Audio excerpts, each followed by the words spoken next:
Hello বন্ধুরা, গোপাল রান্নাঘর থেকে আজকে আপনাদের সাদর আমন্ত্রণ জানাচ্ছি একটি ডেজার্ট আইটেম নিয়ে। এই সময় বাজারে খুব ভালো ম্যাঙ্গো পাওয়া যায় বা আম পাওয়া যায়। আমি একটি হিমসাগর আম নিয়ে কাস্টার্ড বানিয়েছি, ম্যাঙ্গো কাস্টার্ড বানিয়েছি। সেটা আমি আগেই আপনাদের দেখিয়েছি। এরপর কতগুলো ব্রেডের টুকরোগুলোকে পাশ থেকে যে ব্রাউন কালারটা আছে সেই ব্রাউন কালারের অংশটা কেটে বাদ দিয়ে একটা ট্রের মধ্যে ভালোভাবে এইভাবে সেট করে নিয়েছি, অর্থাৎ পুরো ব্রেডটা দিয়েই যাতে ট্রেটা ভর্তি হয়ে থাকে।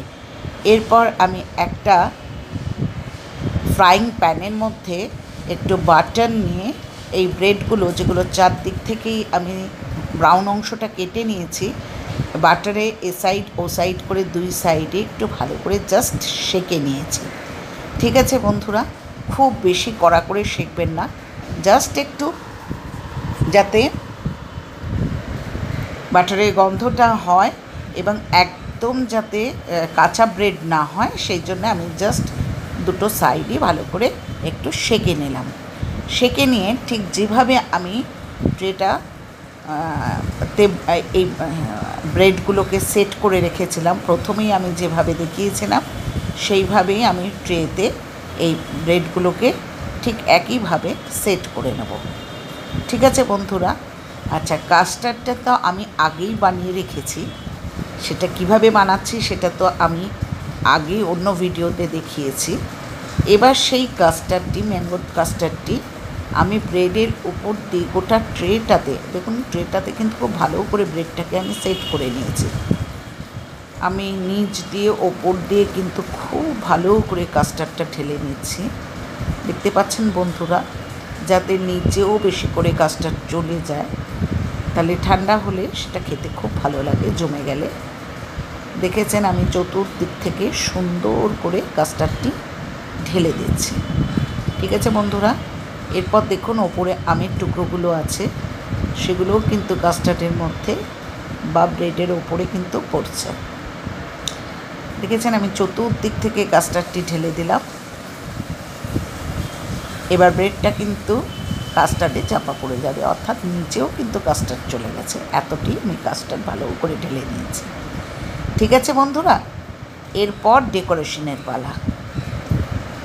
দেখেছেন কোনো অংশে কিন্তু আমি কাস্টার্ডটা দেওয়া ছাড়ছি না। ওপর থেকে আমের টুকরো, কাজু বাদাম এবং চেরি সুন্দরভাবে কেটে গার্নিশ করে আমি ডিপ ফ্রিজে কিন্তু 4-5 ঘন্টার জন্যে সেট হওয়ার জন্য রেখে দিয়েছি। দেখেছেন বন্ধুরা, ফ্রিজ থেকে বার করার পর দেখাচ্ছি যে কীভাবে এটা সলিড হয়ে গেছে। ঠিক আছে, দেখতে কত সুন্দর হয়েছে দেখুন। এবার আমি টুকরোগুলো কেটে নিচ্ছি। ডেজার্ট আইটেম হিসাবে কিন্তু এটিও খুব সুন্দর, আপনার বাড়িতে গেস্ট আসলে কিন্তু আপনি সহজেই দিতে পারেন। দেখুন আমি একটা ছোট বাটির মধ্যে এটাকে তুলে এইভাবে দেখাচ্ছি যে কত সুন্দর দেখতে হয়েছে দেখুন।